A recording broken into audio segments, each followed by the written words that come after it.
Bueno, pues como os decía, hoy es la primera sesión del ciclo Ciudadanía Activa de este año 2023 y vamos a empezar con un tema que nos parecía de muchísimo interés y además muy poco conocido, que es el tema de la vulneración en el acceso a la justicia, la figura de la persona facilitadora.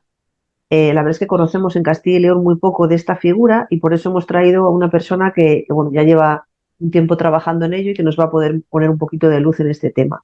Ella es Jun Moral y Muñoz, que es trabajadora social, trabaja en la Federación Salud Mental Comunidad Valenciana y desde el año 2010 es la coordinadora, aunque lleva trabajando desde 2006 en esa entidad. Ella ha participado en la formación y en un proyecto piloto que han organizado desde la Comunidad Valenciana de personal facilitador judicial y actualmente además ella está haciendo un curso de formación para facilitadores procesales de la UNED y el Centro Español de Accesibilidad Cognitiva. O sea que ella nos va a hablar en teoría y en práctica. Así que exprimirla, que seguro que tiene muchas cosas que contarnos. Gracias, Jun, cuando quieras. Pues muchísimas gracias, sobre todo por la invitación y poder pasar un ratín con vosotros y vosotras. Yo voy a empezar a explicar, bueno, ahora os diré cómo va a ir la sesión, pero como hay cositas que son farragosas porque son de legislación o dudas de algún modelo del que hable, no tengo ningún problema en que se me interrumpa, más que nada porque a lo mejor lo dejamos al final y no nos acordábamos de la duda, o esa duda no nos permite seguir con la evolución de lo que yo quiero explicar hoy. ¿Vale? Entonces, cualquier cosita me interrumpís, bien chat, bien, si no veo la mano o lo que sea, pues me lo decís, por favor. Entonces, había pensado en que el ratito que comparto con vosotros, distribuirlos de la siguiente forma.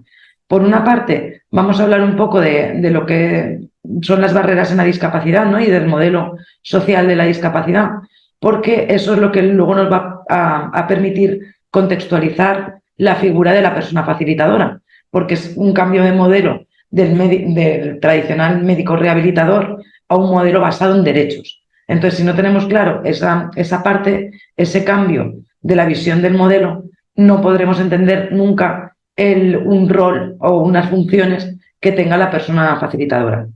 De ahí pasaríamos a qué es y qué no es un profesional de la facilitación judicial o procesal. Y luego, si queréis, os explico el pilotaje de la Comunidad Valenciana y vemos algún ejemplo. ¿Vale? Entonces, si os parece bien, esa va a ser la dinámica. Voy a compartir un Power que me he hecho así muy sencillo, pero que me ayuda a seguir la explicación, porque si no, acabaré contándoos algo diferente, porque me enrollo mucho y me despisto. Entonces voy a compartir. Entiendo que lo veis. ¿Estáis viendo Sí, mi pantalla? sí. Vale, pues esperad un momentín que algo he hecho yo mal. Es que yo no estoy viendo lo mismo que vosotros, seguro. Esperad. A ver, pantalla. Un momentín que ahora no sé dónde tengo yo. Mira que lo acababa de probar, pero... Pasa siempre estas cosas. Ah, ahora ya lo he visto. Ya lo tengo. Ahora sí, ¿no? Sí, si le das a pantalla completa lo vemos mejor. Vale, perfecto. ¿Así? Vale, Así, perfecto. genial. Pues nada, vamos a empezar un poquito situando lo que es la discapacidad. La norma, ¿no? Nuestra legislación española dice que la discapacidad es una situación que resulta de la interacción entre personas, está todavía muy desfasado, pero habla de personas con deficiencias previsiblemente permanentes y cualquier tipo de barrera que limitan o impidan su participación, ¿vale? Plena y efectiva en la sociedad, en igualdad de condiciones. Esto es como lo define el Real Decreto Legislativo 1/2013, que es el que se aprueba el texto de la Ley General de Derechos de las Personas con Discapacidad. Esta definición coincide con el artículo 1 de la Convención de Derechos de Personas con Discapacidad. No hay que olvidar que, aunque la Convención es una normativa internacional, es derecho interno aplicable. Entonces, todo tiene que ir en base a cómo define la Convención la discapacidad. Esto lo que viene a suponernos es que la discapacidad de la persona es dinámica y va a cambiar y que disminuye o aumenta en función de tanto de la persona en el momento que esté como de los contextos. Y en este caso vamos a hablar del contexto procesal. Si os dais cuenta en el dibujito, lo que he querido poner es la palabra discapacidad no está situada en la persona, porque no es eso. Es cuando interactúan tanto el contexto como el momento de estar de la persona. Entonces, tenemos que tener claro que las personas con discapacidad en las que se centra el trabajo de las personas facilitadoras son personas que en alguna ocasión pueden tener alguna dificultad relacionada con la comprensión, la comunicación o la interacción en el entorno. Pueden tener alguna dificultad adquirida de mayor o menor dimensión y sobre todo dependiendo de las barreras a las que se enfrenten. Por eso siempre decimos que cuanto más barreras eliminemos, menos discapacidad va a tener la persona, o que cuantos más apoyos demos, menos discapacidad va a tener la persona. Luego nos centraremos, si queréis, en la palabra que he puesto aquí debajo de modelo de derechos humanos de la discapacidad. En ocasiones, como decía, las personas con discapacidad pueden presentar características o condiciones que van a tener una incidencia directa en el desarrollo o el resultado de un proceso. ¿Vale? Estamos hablando de un proceso judicial, sobre todo. Y de no tenerse en cuenta esas características propias, lo que estamos haciendo es vulnerar los derechos que tiene la persona a una tutela judicial efectiva. Y entonces lo que estamos haciéndole es generándole una indefensión. No está en el mismo sitio que el resto de personas. Por eso, para nosotros, el artículo 24.1 de la Constitución tiene que ser muy importante, que es el que dice que todas las personas tienen derecho a obtener la tutela efectiva de jueces y tribunales en el ejercicio de sus derechos e intereses, sin que en ningún caso pueda producirse una indefensión. Es un derecho que tiene el ciudadano y la ciudadana y que los poderes públicos tienen la obligación de velar por su cumplimiento para evitar que haya una indefensión y, por lo tanto, haya una vulneración de derechos.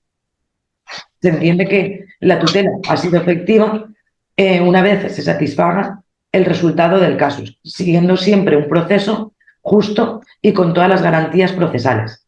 Me vais a decir más de una vez garantía procesal porque consideramos que la figura de la persona facilitadora tiene que entenderse como una garantía procesal. ¿Por qué? Porque igual que no te presentas en un juzgado sin un abogado en ciertos procesos, deberías de tener la garantía de poder tener una persona facilitadora que te acompañase en ciertos procesos. Bueno, retomando el tema de algunas cuestiones que puedan generar indefensión, ¿no? Vamos a hablar un poquito a nivel general qué puede pasar. Puede pasar que nos estemos en una persona que en este momento tenga dificultades para incardinar los hechos. Es decir, que tenga, por características propias, por situaciones, dificultades para situar en qué tiempo o en qué espacio ha pasado un hecho. Y eso lo que crea es una indefensión. Luego podemos encontrarnos que en ese momento determinado una persona tenga la capacidad limitada para comprender frases y preguntas pues más complejas. Entonces, eso le dificulta el que pueda procesar adecuadamente la información que le están dando. Claro, esto va a suponer que pueda entrar en contradicciones, lo que significa que, ahora me sitúo sobre todo en un juzgado, puedan entender que la persona está mintiendo cuando no es así, puede presentar mayores silencios que son necesarios respetar y que, por el contrario, puede perderse información, necesita mayor tiempo a lo mejor para elaborar respuestas, va a tener un ritmo más lento en el discurso o a lo mejor hay una confusión en el lenguaje o terminologías. También podemos encontrarnos que puede haber una persona que tenga dificultades para comprender una nueva situación. Entonces, le dé miedo o no esté seguro de lo que está contestando. Esto en un juzgado crea una indefensión porque la otra parte puede entender que estás preparándote una respuesta con tal de no decir a un hecho cierto. Y luego puede ser que esta es una persona que en esos momentos dé menos detalles o tenga dificultades cuando se le dice que haga un relato libre. Un relato libre, cuando hablamos en el ámbito procesal, es que no son preguntas tasadas, no es de sí o no, o de ciertas cosas, sino que ¿qué sucedió la tarde de no sé cuánto? Entonces tu relato va a ser libre y puedes entrar en que en esos momentos pues no des los detalles necesarios en el juicio. Eso en el caso, por ejemplo, de personas que han sufrido abusos o maltratos, es muy común dependiendo en la situación en la que se encuentre la persona. O que tenga dificultades en cuantificar cuántas veces ha podido pasar ese hecho, si una o más veces, porque son cosas que le han creado trauma y le pues, ay, perdón, que he tocado una cosa que no, vale. Y pues le crea indefensión dentro de un mes. Luego, algunas de las características que puede presentar la persona es dificultades ya son más de la persona. Lo otro, si os dais cuenta, tenía mucho que ver con el contexto. Situaciones que nos vemos con las personas con discapacidad psicosocial en el juzgado. Pues hay veces que nos encontramos con dificultades de comprensión y o comunicación. Esto lo hemos observado mucho dependiendo de la medicación que tome la persona. En momentos determinados y puntuales, la comprensión pues nos hace ver que no es el mejor momento a lo mejor para que se le haga una entrevista, ¿no? Esto el facilitador judicial tiene que poderlo comunicar al juez una vez entrevistado con la persona para decirle, mire, pues de este horario a este horario mejor que no. Luego, las personas con discapacidad en general, ya no tanto enfocadas a discapacidad psicosocial, pero sí en general, presentan una elevada deseabilidad social. ¿Vale? Esto es que las personas con discapacidad y en concreto la discapacidad psicosocial pueden tener una tendencia a responder exclusivamente para contentar al entrevistador, independientemente de si la respuesta es veraz o falsa, o si la comprende realmente. ¿Vale? Las historias de vida hacen que pasen estas cosas. Dependiendo de nuestra historia, pues hay momentos en los que la deseabilidad social aumenta y normalmente en el juzgado suele pasar. Suelen mostrar una gran necesidad de agradar a los interlocutores, en especial cuando estos no tienen reconocida ninguna discapacidad, que unida a otras cuestiones supone una tendencia a actuar conforme a la opinión de otras personas. Son más fácilmente sugestionables. Esto pasa sobre todo con una figura de autoridad. Como os podéis imaginar, cuando alguien va con un uniforme, sea un policía, un juez, etcétera, la necesidad de agrado de cualquier persona está ahí y se resalta, ¿no?, por decirlo así, en las personas con discapacidad. Luego podemos ver que pueden presentar aquiescencia. La aquiescencia es la tendencia a responder en la misma línea que esté formulada la pregunta. Es preciso tenerla en cuenta, ya que si ocurre, si es una persona que se da a ello, la persona responderá en la línea en la que se esté formulando, o tomando la primera información de la pregunta o la última. Esto va a depender mucho. Esta cuestión para nosotros es de gran relevancia porque tiene que ser tenida en cuenta para poder obtener un testimonio válido. Por ejemplo, si hacemos esta pregunta, ¿eso que me cuentas pasó hace mucho tiempo? Pues no responderá de la forma, probablemente nos conteste sí, porque ya estamos haciendo una pregunta muy condicionada. Entonces, eso sí que hay que tenerlo en cuenta pues para que no entre en indefensión la persona. Luego, tampoco podemos olvidar barreras actitudinales que tenemos todos. Y aquí sí que queríamos mostrar un poquito el cambio, ¿no? Os he dicho que al principio que luego hablaríamos un poquito más de cómo vemos el modelo de la discapacidad, porque ha cambiado mucho y las barreras actitudinales que tenemos responden mucho al contexto educativo o sociocultural nuestro. Hemos pasado de un modelo médico rehabilitador a un modelo que se basa en derechos humanos y por eso yo entiendo que la figura del facilitador, al apoyarse en un modelo de derechos, es importante saber cómo hemos llegado ahí. Aquí sí que me paro un poquito a contaros esta diapositiva, porque para nosotros es muy importante que se tenga en cuenta y se mire siempre desde esta perspectiva. Esto nos vamos a remontar a los años 60 o por ahí. En Estados Unidos y el Reino Unido comenzó a materializarse un movimiento social que exigía el fin de la medicalización, entenderme medicalización como única respuesta a las personas con discapacidad, y empezaba a exigir el cierre de las instituciones, donde se habían visto abogadas las personas con discapacidad y, en nuestro caso más, las de discapacidad psicosocial. Esto es un momento histórico. Nos encontrábamos entre una visión médico-rehabilitadora, ¿no?, de que las personas no eran consideradas como ciudadanas de plenos derechos y carecían de cualquier reconocimiento legal. ¿Vale? Era un modelo que como que estaban segregadas de la comunidad. No eran, como estaba diciendo, no eran sujetos de derecho y se les negaban y vulneraban de forma sistemática todos sus derechos. Sus vidas se entendían como desgraciadas, ¿no?, o carentes de sentido. Y por lo tanto las expectativas que tenían socialmente las personas eran nulas, estaban aisladas, y vosotros mejor que nadie podéis saber de cuánta gente ha padecido muchos años encerrada en manicomio como si no tuviera ningún derecho, ¿no? Como si ese fuera su sitio. Pues en este contexto, en este contexto de marginalidad, en los años 60 surge ese movimiento, pero es en los años 70 donde empieza a generalizarse ya en Europa. Fue un movimiento muy reivindicativo y pionero, liderado por personas con discapacidad, que para nosotros es lo más importante y lo que hay que señalar, que hizo pues que los pilares, ¿no?, en los que teníamos establecido el modelo con el que nosotros trabajábamos se tambalearan y empezáramos a trabajar en base al modelo de vida independiente. El modelo de vida independiente, lo sabréis, pero me gusta recalcarlo mucho, se fundamenta en 7 principios. Por una parte, la reivindicación y la lucha por los derechos humanos y civiles. Se entiende que las personas debían ser promotoras de los derechos y luchar de forma colectiva, visibilizando el movimiento social y la fuerza que tenía ese movimiento. Por otra parte, otro de los pilares o principios en los que se basa es la autodeterminación. La persona tiene que ser la protagonista de su propio proyecto de vida. Os sonará mucho la frase de nada sin nosotros y nosotras, sin nosotros y nosotras. Esa frase viene del movimiento de vida independiente y se ha tenido que abanderar. Es uno de los principios que hizo que cambiara el modelo en el que nos basábamos. Luego está el principio de la autoayuda. El apoyo entre iguales es importantísimo. Las empatías. Las personas con discapacidad son las que mejor conocen su situación y deben primarse los apoyos entre iguales. Otro pilar era la posibilidad para ejercer poder en todas las áreas que le afectan. Ahora está muy de moda, os ha puesto ya desde hace unos años a hablar de empoderamiento, pero estamos hablando de los años 60, de que ya empezó a trabajarse este concepto y esa necesidad de liderar las riendas de la vida de uno mismo.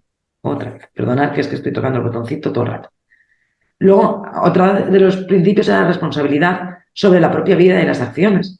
Las personas con discapacidad reclaman acabar con el proteccionismo que imperaba y ser dueñas de sus propias vidas y decisiones. Todos sabemos que si yo tomo una decisión puede tener una consecuencia. También es parte de este movimiento el asumir la consecuencia. Y tanto la consecuencia como los riesgos. La persona se reivindica en ese momento el derecho a equivocarse, porque es muy importante. Y luego, ya por último, el principio de la vida en comunidad, la desinstitucionalización. Se exige por primera vez que hay que recibir los apoyos en la comunidad.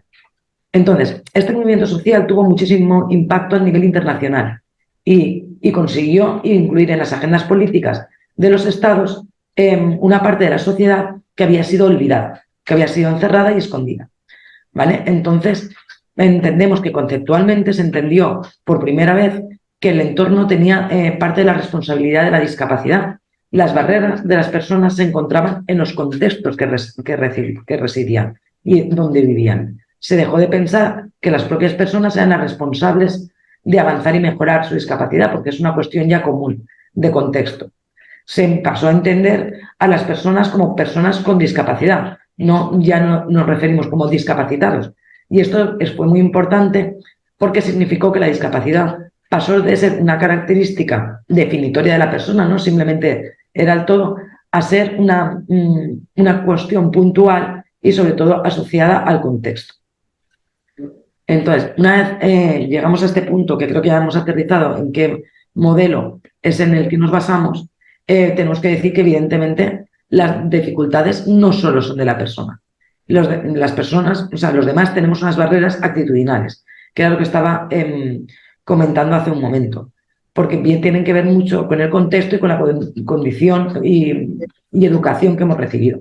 Sobre nuestro colectivo caen afirmaciones y prejuicios como que somos personas problemáticas y violentas. Nada que ver, ni nada que se le parezca, es más. Hay estudios que dicen que recibimos muchas más agresiones que las que podemos procurar.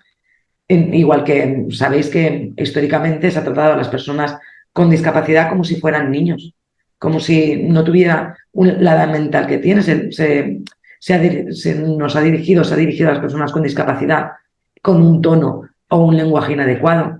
Se les ha ocultado información, no se les ha escuchado, no se les ha hecho partícipes en la toma de decisiones, no han recibido educación afectivo-sexual como si fueran personas de la edad que son.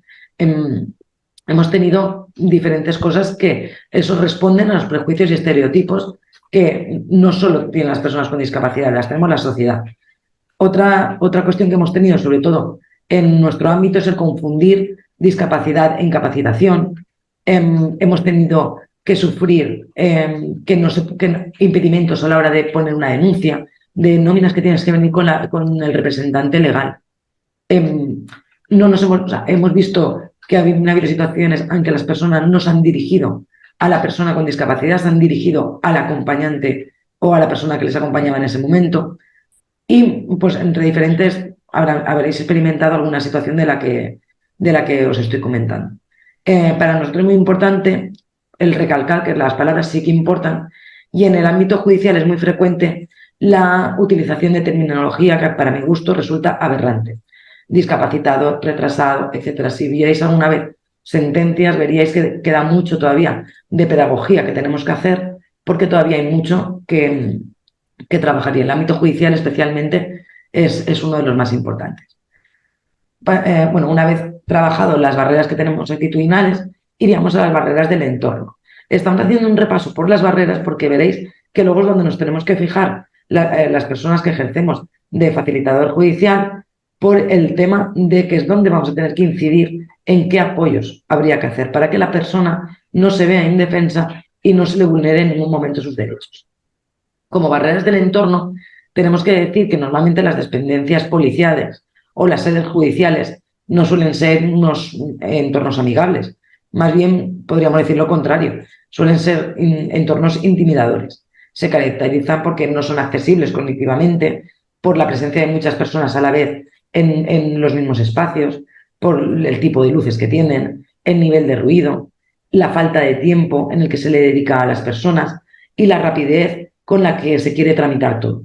No sé si en algún momento habéis entrado a una comisaría, pero veréis que todo el mundo va corriendo de un sitio a otro, aunque hay espacios que dicen más de intimidad. Lo normal es que entre una comisaría y estén unos tramitando una denuncia, el otro esté tramitando el DNI, el otro... Bueno, es un sitio un poquito intimidante y no acogedor.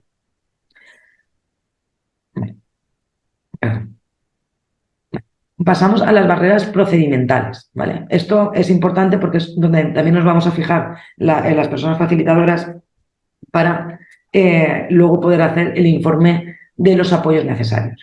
Entonces, es importante que veamos que la complejidad y la rigidez que tienen los procedimientos.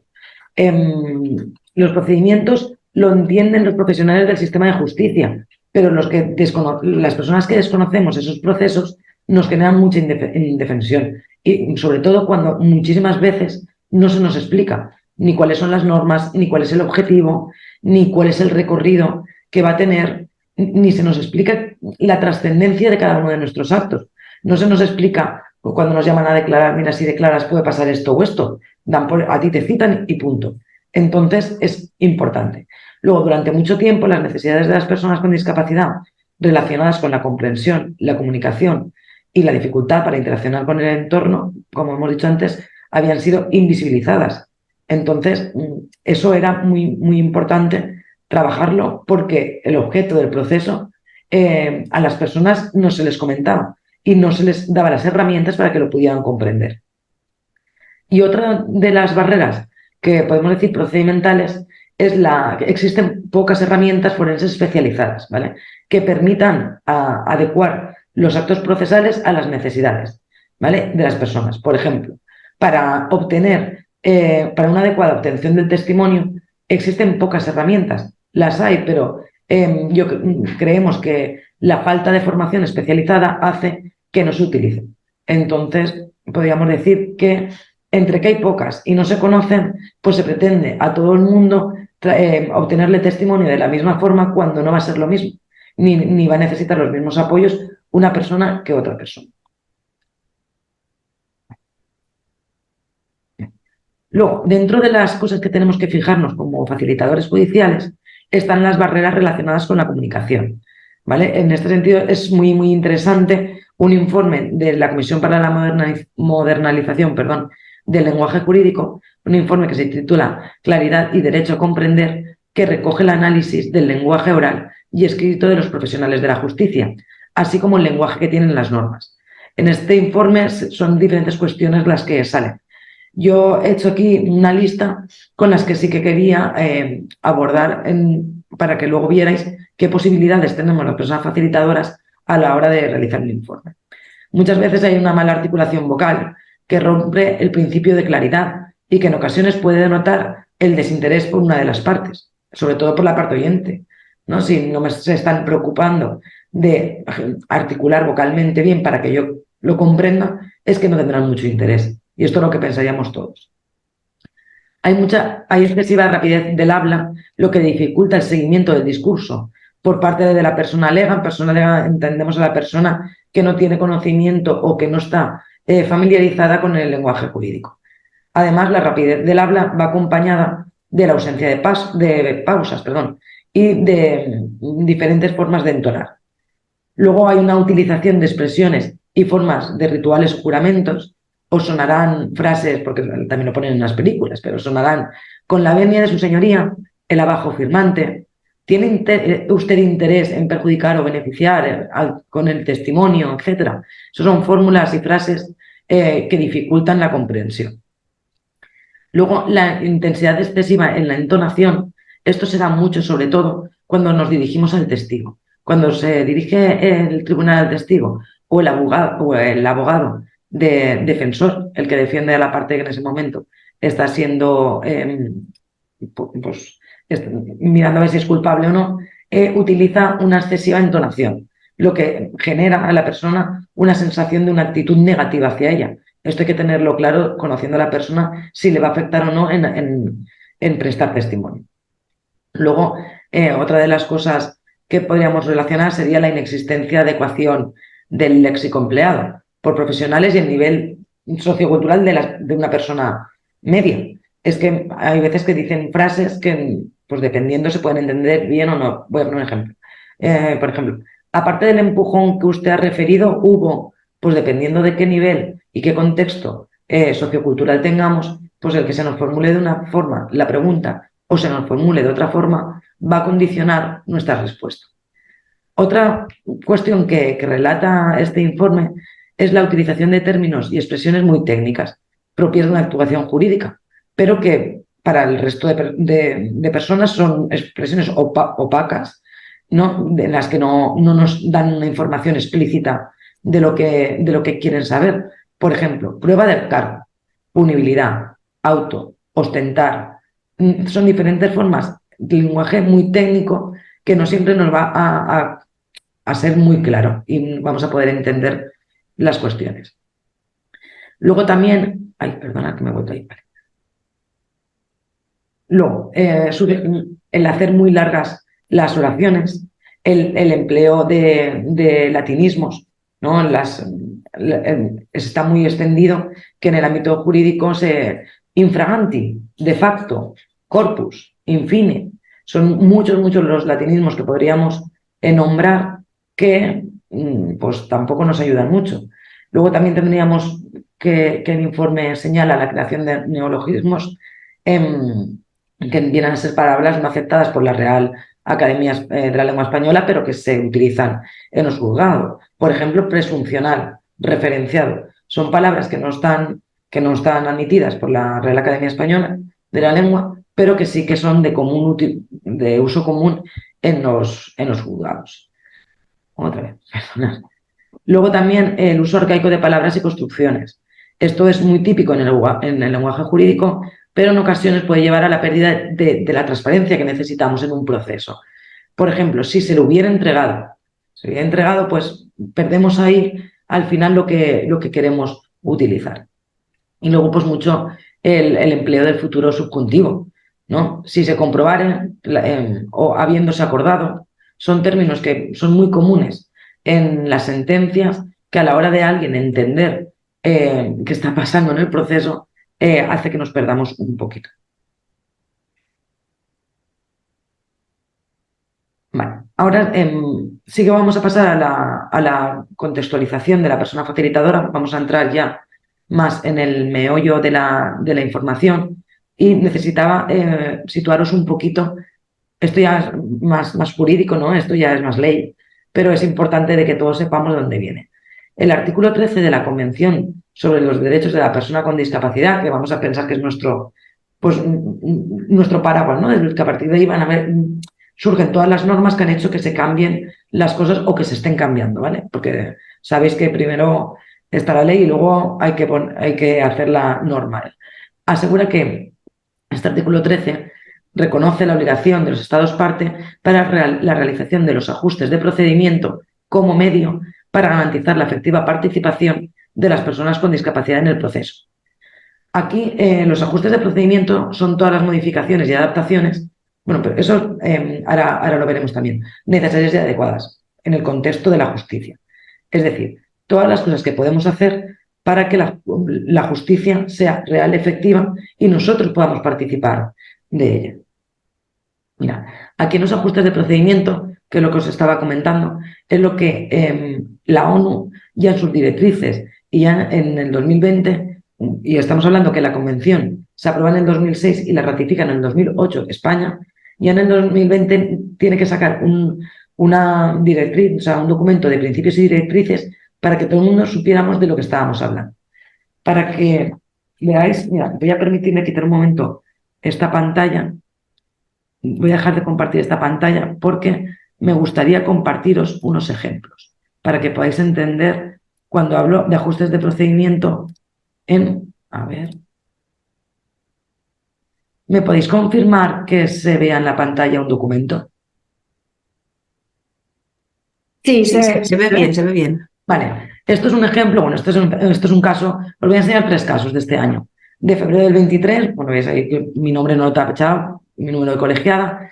Entonces, esto es nos tenemos que personal en la Ciudad de la Justicia de Valencia y yo hago bueno, me tengo que reunir con una persona para ver qué estaba pasando, porque lo que se estaba haciendo, lo que quería era una revisión de la tutela que tenía en ese momento. Me voy a ir a la parte final del documento, que como conclusiones le indico al juez que tras la entrevista con tal persona valoro que, aunque en un momento determinado y en una situación concreta tiene la capacidad de entender y de hacerse entender en el procedimiento, debemos tener en cuenta que es una persona especialmente vulnerable. Cuenta con antecedentes de víctima de violencia de género, tiene reconocida una discapacidad, el procedimiento no se va a llevar a cabo en un juzgado especializado y no cuenta con la unidad de atención social, por lo que considero que debe ser acompañada por una persona facilitadora. En este no hago ninguna sugerencia de ningún apoyo determinado, más allá del hecho mismo de que sí que vaya acompañada, porque considero que esta mujer, en este caso, es especialmente vulnerable. Cuando alguien cuando alguien ha sido víctima de violencia de género, los juzgados se ven de forma diferente, los recuerdos que te traen a la hora de prestar declaración se ven de forma diferente y es importante tener claro y un respaldo de qué está pasando y en qué procedimiento estás. Más si cabe si tiene una discapacidad reconocida del 65% por un problema de salud mental. Este sería otro caso también, a ver, también es de febrero de este año. Este es en Castellón, en una de las provincias de Valencia, y me voy otra vez a la valoración que hago. Tras la entrevista con la persona, valoro que se encuentra en una situación de apoyo y acompañamiento en el proceso para la total comprensión de este. Entiendo que sería muy beneficioso para ayudar a la comprensión que cuando se le emitan preguntas se realicen sin la utilización de grandes tecnicismos, por lo que estábamos hablando, ¿vale? Es una persona que sí que comprendía, pero los tecnicismos le causaban confusión en lo que se estaba preguntando. Y aquí sugerí al magistrado que igualmente consideraba yo necesario que se respeten los tiempos, tanto para que él pueda comprender lo que se le está preguntando, como para que él pueda expresarse correctamente.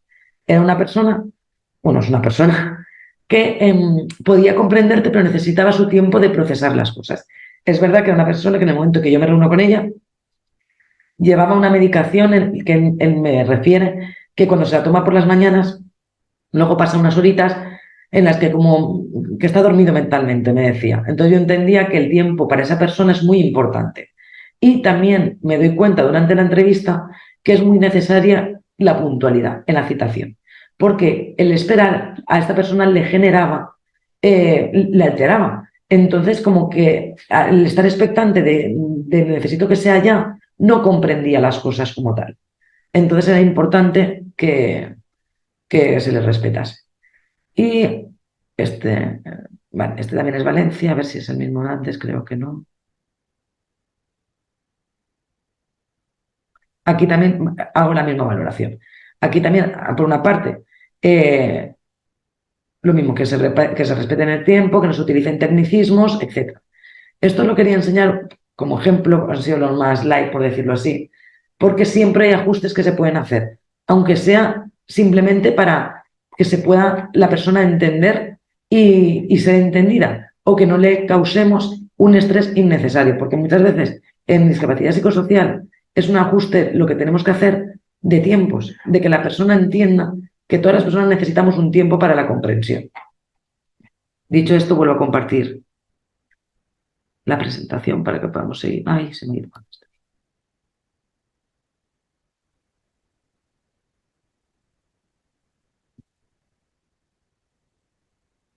Estáis viendo la presentación, ¿verdad? Sí. Vale. Vale, pues una vez llevamos ahí y una vez ya Sí, hemos visto... Jun, si nos la pones a pantalla completa la vemos Ah, mejor. sí, perdonar. Nada, tranquila. Soy un despiste. Así mejor, ¿verdad? Se ve ya. Vale. Dicho de dónde venimos, ¿no? Que es de la convención, llega un momento en el 21 en el que hay una reforma, una ley, la 8/2021, hace una reforma de la legislación civil y procesal para el apoyo de las personas con discapacidad en el ejercicio de su capacidad jurídica. ¿Vale? El primer apartado del artículo 7 bis, que va a ser el artículo del que nos tenemos que enamorar todos y todas, dice que en los procesos en los que participen personas con discapacidad se realizarán las adaptaciones y los ajustes que sean necesarios para garantizar su participación en condiciones de igualdad. ¿Vale? Dichas adaptaciones y ajustes se realizarán tanto a petición de cualquiera de las partes, del Ministerio Fiscal, de oficio, del propio tribunal, y en todas las actuaciones procesales que resulte necesario, incluyendo los actos de comunicación, ¿vale? Y tienen que venir referidas a comunicación, comprensión y interacción en el entorno. Por eso lo de podemos hasta llegar a recomendar al señor magistrado que la toma de declaración de una persona se haga en cierta estancia por privacidad, y ya no solamente por privacidad, por las características propias de las personas. Y ahora vamos al 7 bis 2. Perdona que necesito beber agua. El 7 bis 2 tiene dos puntos muy importantes. Él empieza diciendo que las personas con discapacidad tienen derecho a entender y, lo más importante, ser entendidas en cualquier actuación que se lleve a cabo. Hasta ahora, en los juzgados, yo los frecuento habitualmente, sí que nos fijábamos mucho a que las personas con discapacidad nos entendieran, pero ¿y el ser entendidas? Nos habíamos parado a pensar que es casi más importante el que las entendamos que nos entiendan. Pues esto era un limbo que teníamos ahí. Entonces, el artículo 7 bis de la Ley de Enjuiciamiento Civil y de la Ley de Jurisdicción Voluntaria viene a decirnos en su apartado C que se permitirá la participación de un profesional experto a modo de facilitador que realice tareas de adaptación y ajustes necesarias para que la persona con discapacidad pueda entender y ser entendida. Este es el artículo que permite en nuestra legislación la existencia de personal que nos dedicamos a acompañar a las personas. También es verdad, y esto, aunque no es el tema pero que nos ocupa, pero creo que es muy importante que todas las personas con discapacidad lo sepan, que es que la persona con discapacidad, que es la letra D de este mismo artículo, con discapacidad podrá estar acompañada de una persona de su elección desde el primer contacto con autoridades y funcionarios. Se acaba hablando de que las personas con discapacidad se tengan que entrar a una declaración solas. Aunque no tengan la figura del personal facilitador experto, pueden decidir quién les acompaña. Y esto lo quiero resaltar porque es un derecho que todas las personas con discapacidad tienen. Y me atrevo a decir más, la ley 8/2021 no necesita que la persona tenga acreditada la discapacidad administrativamente. No necesita que la persona tenga reconocido un tanto por cien de grado de discapacidad. Viene a definirnos a que se encuentre en una situación de discapacidad, en un momento determinado, ¿vale? O sea que tampoco haría falta que lleváramos nuestro nuestro carnet o nuestro certificado de discapacidad. Ahora ya vamos a la definición del personal facilitador. La relatora especial, Catalina de Banas, en los principios y directrices internacionales que marcan un poquito esto, define que el personal facilitador son personas que trabajan según sea necesario con el personal de asistencia de la justicia, las personas con discapacidad, para asegurar su comunicación. ¿Vale? Esto ya viene definido también en el Real Decreto del 2023, que es por el que se regulan las condiciones básicas de accesibilidad y no discriminación de las personas con discapacidad para el acceso y utilización de los bienes y servicios a disposición del público. Es que es muy largo el nombre del Real Decreto. Quiero decir que esta definición que está aprobada internacionalmente ya la tenemos en nuestra legislación, en el Real Decreto que os he comentado el 21 de marzo. Y por otro lado, hemos visto que tampoco está muy delimitado lo que es la figura como tal.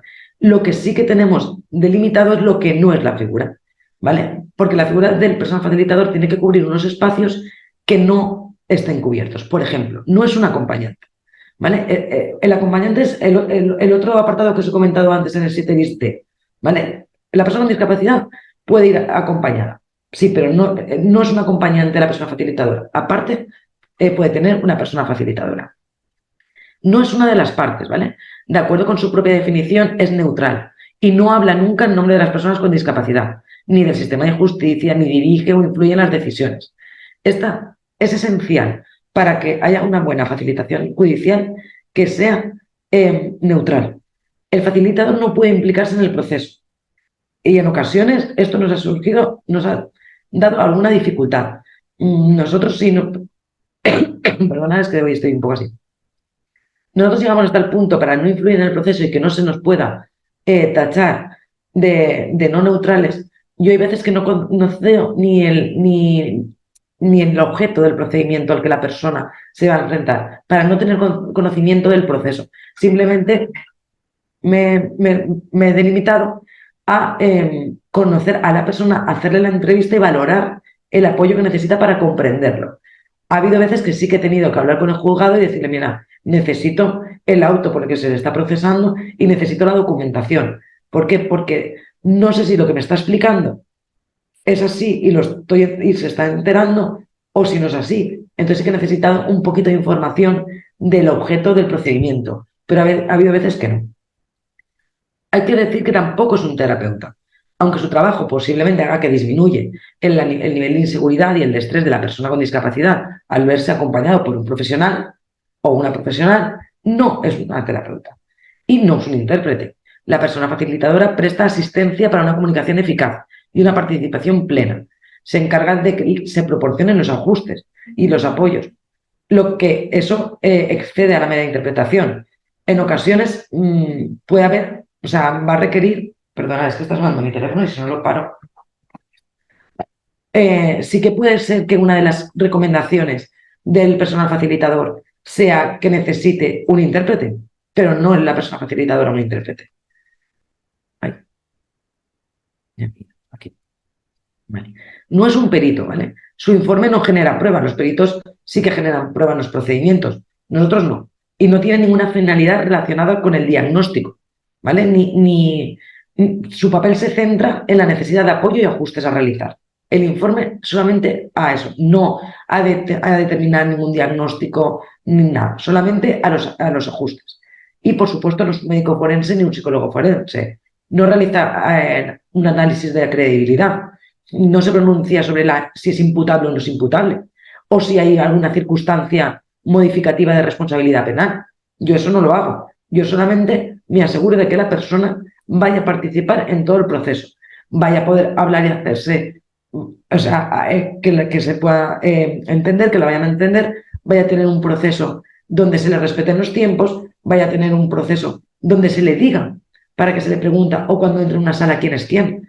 No sé si habéis tenido que entrar a algún juicio, espero que no a muchos. Yo a nivel personal tuve que entrar por ser testigo de una agresión y yo entré como testigo y era testigo, no era ni era la culpable, ni había sido la víctima, ni nada.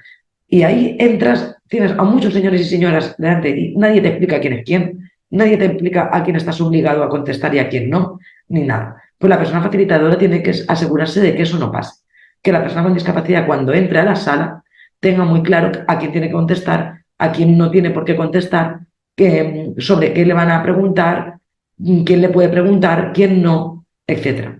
Eso es importante. Y ahora pasaríamos al objetivo de la intervención. La actividad, que es lo que ya había empezado a comentaros, se dirige a asegurar la participación eficaz de la persona con discapacidad y del desarrollo en cualquier tipo de procedimiento y en cualquier ámbito jurisdiccional, es decir, laboral, penal, administrativo, civil, cualquier ámbito, incluidas las fases de investigación y preliminares. Al contar el pilotaje en la Comunidad Valenciana, pero también debe ser en la propia fase de investigación, independientemente de su rol. Es decir, da igual que sea la persona demandante, la demandada, la encausada, la investigada, la víctima, la testigo, da igual. ¿Vale? Y es la encargada que se proporcionen los ajustes y el apoyo adecuado. Es decir, no siempre deberá ser el facilitador quien preste directamente esos apoyos. En ocasiones su trabajo será determinar qué precisa la intervención de otro tipo de profesional, por eso os comentaba. Bueno, importante, las personas a las que va dirigida su labor. De acuerdo con la normativa, trabaja según sea necesario con el personal del sistema de justicia y las personas con discapacidad. Es decir, su cliente no es la persona con discapacidad, sino el sistema de justicia, ya que es lo que os decía al principio, es una garantía procesal. Y hay que verla como garantía procesal porque para nosotros lo vemos como que es una garantía para que se dé unas condiciones de juicio justo. ¿Vale? Así que si no, no se tendría. Ahora voy a pasar a comentaros un poquito los principios importantes con los que tenemos que trabajar las personas facilitadoras. El principio de individualización. Es importante que se incluya la flexibilidad procesal para tener en cuenta los requerimientos concretos de la participación de cada persona. No pueden existir categorías de ajustes basadas en un diagnóstico. Eso es imposible. No todas las personas que tengan un diagnóstico, por ejemplo, de depresión o de esquizofrenia van a necesitar los mismos ajustes. Los ajustes son de la persona, dependiendo de la persona. Luego, otro de los principios es la debida información. La persona facilitadora debe explicar a la persona con discapacidad cuál es la función, cuál es el ajuste de procedimiento y para qué sirve. Yo lo primero que hago cuando hago una entrevista a una persona con discapacidad, bueno, me presento evidentemente, igual que me gusta que me digan su nombre para poderme dirigir a la persona y le digo, le explico lo que es la figura del personal facilitador, cuál sería mi función, para que desde el principio quede claro qué puedo y qué no puedo hacer y qué son los ajustes que le voy a poder proporcionar. ¿Vale? Siempre hay que ir con mucha transparencia. La imparcialidad y neutralidad, como hemos hablado, teníamos que ser muy neutros. Somos neutros e imparciales. Sin otro interés en el procedimiento que ofrecer los apoyos que la persona pueda necesitar para participar activamente en el proceso. Veréis que hay frases que estoy repitiendo mucho. La participación activa en el proceso es muy importante. Luego, evidentemente, confidencialidad. Se tiene que respetar toda la información que se conozca, tanto del caso como de la persona. Os he comentado que hay veces que yo no necesito el conocimiento del caso, pero hay que sí. Yo eso solamente lo hablaré con esa persona y no lo hablaré con nadie más. No lo pondré ni en el informe, porque a mí el caso no me afecta. Lo que tengo que conocer es si la persona con discapacidad tiene conocimiento del caso y lo está entendiendo. Hasta ahí. Yo en el informe no emitiré nada relacionado con su caso. Luego, en enfoque de derechos. Es importante y por eso la mayor parte hemos estado hablando del modelo basado en los derechos, un modelo social basado en derechos, porque esa tiene que ser nuestro emblema. Si estamos ahí es para garantizar la participación activa de la persona, para que no haya una vulneración de derechos hacia las personas con discapacidad y que no se vean indefensas ante un sistema que no entienden. Esas serían las tres misiones importantes. Y luego, es verdad que la designación de la persona facilitadora y de los ajustes recomendados tiene que respetar el principio de actuación y de proporcionalidad. No porque una persona tenga discapacidad se va a tramitar la figura de un facilitador, pero si se necesita, sí, y tiene que ser con intensidad proporcional a lo que pueda necesitar la persona. Y yo creo que os voy a contar un poquito el proyecto piloto y pasaremos la ronda, si no, como hablo mucho, no nos va a dar tiempo a esto. Pues mira, en la Comunidad Valenciana, esto no lo voy a leer, se diseñó, ¿no? Hablamos con la administración y tuvieron a bien hacer un diseño, un programa piloto, ¿no? Para fijar las futuras, de cómo se iba a implantar en la Comunidad Valenciana la figura del personal facilitador, ¿vale? Es verdad que nosotros nos basamos mucho con documentos de plena inclusión, porque quien tiene más trabajado esto es plena inclusión. Nosotros nos formamos con Manzanero, del personal de Navarra, etcétera, y hicimos una validación de los ajustes reales. Fue muy reducido el programa piloto, solamente nos limitamos a la Ciudad de la Justicia de Valencia, es decir, al juzgado. No entrábamos en fase de investigación y en preliminares, porque, como os he comentado antes, el personal facilitador debería de estar desde esas fases, pero nosotros nunca actuamos en una comisaría, por ejemplo. El programa piloto estaba circunscrito a la Ciudad de la Justicia de Valencia.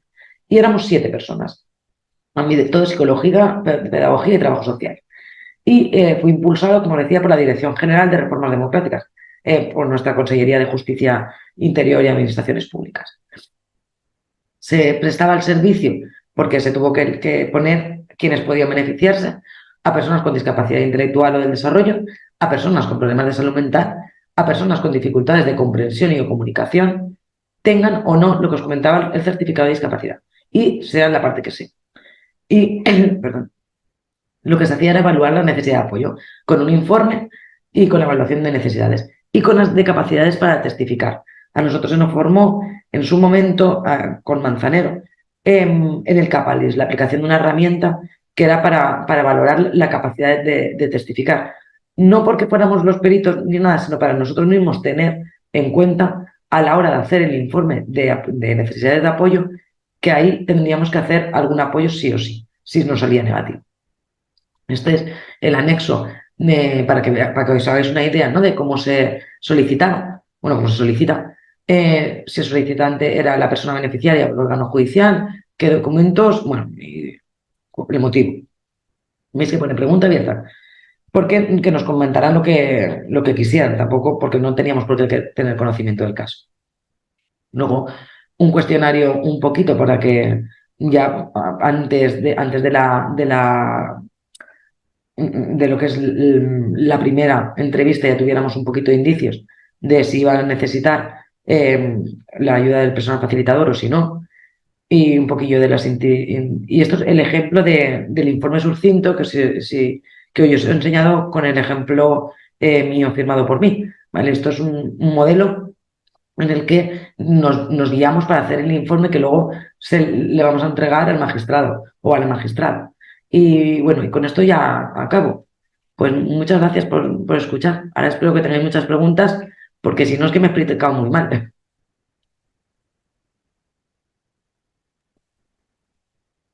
Muchas gracias, Jum. Yo creo que ha quedado súper claro, pero aún así seguro que hay alguna duda por ahí pendiente. Preguntas que sean fáciles, por favor, que estamos a viernes.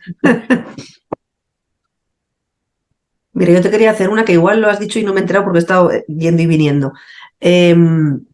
Cuando una persona requiere de este servicio, en tu caso concreto, a través de la Federación de Comunidad Valenciana, ¿cómo lo hace? ¿Directamente se dirige a vosotros? ¿Solicita una entrevista? ¿O No, cómo lo hace? nosotros por ahora hemos actuado con las unidades de atención social de los juzgados, que las unidades de atención social están en las cabezas de partido judicial, por lo menos en la Comunidad Valenciana, depende mucho de las comunidades.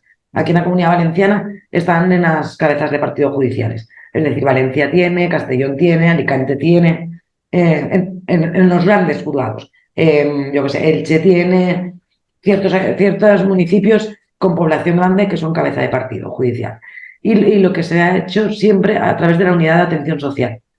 Cuando llega, como por ahora no lo hemos abierto a las comisarías, ni a la fase de investigación, ni preliminar, siempre nos han contactado desde la unidad de atención social. Bien, o bien la persona se ha dirigido ahí, o bien, por ejemplo, uno de los casos que he puesto, era el propio juzgado el que solicitaba la intervención de una persona facilitadora, no era la persona con discapacidad. El juzgado, a través de la unidad de atención social, en este grupo que nos formamos 7 personas, contactaba con el coordinador, bueno, coordinadora, en este caso nuestra. ¿Qué pasa? Que aquí yo lo tenía muy fácil. porque el grupo está formado por 6 personas de plena inclusión y una de salud mental. O sea, todas las que vinieron de capacidad psicosocial son mías, porque soy la única persona que ahora mismo en la Comunidad Valenciana tengo la acreditación para poder intervenir. ¿Y sí que tenéis muchas intervenciones? No, no porque ha habido, nosotros empezamos con un programa piloto que fue un contrato menor, no, lo primero fue una subvención con el CERNI, a través del CERNI, y lo lideró Plena, que tenía más conocimiento, pero estábamos nosotros metidos también en el diseño del programa piloto. Luego, cuando acabó ese pilotaje, se hizo un primer servicio que se hizo a través ya de Plena Inclusión, porque el CERMI éramos solamente 2 federaciones, de las 14 al final, el contrato menor, por posibilidad, bueno, había que presentar 3 ofertas, la presentó CERMI, la presentó Plena y la presentamos nosotros, pero presentamos pactado para la que saliera la de Plena, que era la que más facilitadores tenía. Entonces, el servicio estaba contratado con Plena Inclusión y ahora estamos en un stand-by porque tenemos nuevo gobierno en la Comunidad Valenciana. No sabemos muy bien cómo van a interpretar lo de los derechos de las personas con discapacidad y cuánta apuesta van a hacer por ello. Mm. ¿Alguna pregunta más? Es Yo que que en Castilla y León lo desconozco, no sé cómo está ahora mismo, que en Castilla y León no sé exactamente ahora mismo cómo se está gestionando, pero me parece una herramienta fundamental. no tengo Eh, conocimiento. disculpen, hablaban del castillo, ¿no? ¿Cuál, perdona? Disculpen, no sé si entendí mal. No, nada, me gustaría aportar que ha sido una charla bastante interesante que por mi parte, al menos por Faena Salud Mental de Ladrada, ha sido bastante interesante.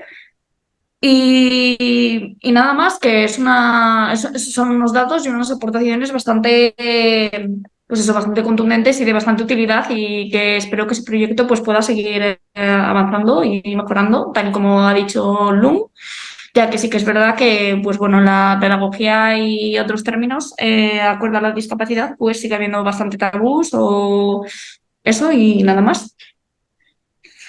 Muchas gracias. Acabar así un viernes es muy guay. De todas maneras, si os surge algún tipo de duda o alguna consulta, pues nos lo podéis pasar a la federación y nosotros se lo podemos preguntar a Jun o hacer alguna consulta. Sí que nos interesaremos por cómo funciona esto aquí en Castilla y León, porque yo creo que es algo necesario y que encima, bueno, muy, muy al hilo del tema de la Convención de la ONU, porque al final se vulneran los derechos de las personas que no tienen un acceso a esto. Para mí era importante. Pensaba que os he soltado un tostón, sí, yo lo sé, pero es que el tema tenía que empezarlo hablando un poco de discapacidad para aterrizarnos y para la convención, para mí era muy importante introducirla. Sí, sí, sí, es así. Es el paraguas es que es nuestra bandera. Y hemos llegado tarde a cogerla porque desde el 2008 que lo ratifica España han pasado hitos, pero tenemos que tener claro que ya está. Y luego hay una ley que es la 8/2021 que nos tiene que hacer ver que ya está, que no hay ninguna vulneración más y no hay ninguna toma de decisiones en la que no participemos, se acabó. Pero también no lo tenemos que creer, porque si no lo creemos, no haremos para que eso sea así. Y también difundir esta información, porque la mayoría de la gente la desconoce. Y yo creo que es importante también desde el movimiento asociativo que hagamos esa labor de concienciación y de información, sobre todo de las personas con problemas de salud mental, para que si se ven en algún momento en esta tesitura, pues que puedan solicitarlo.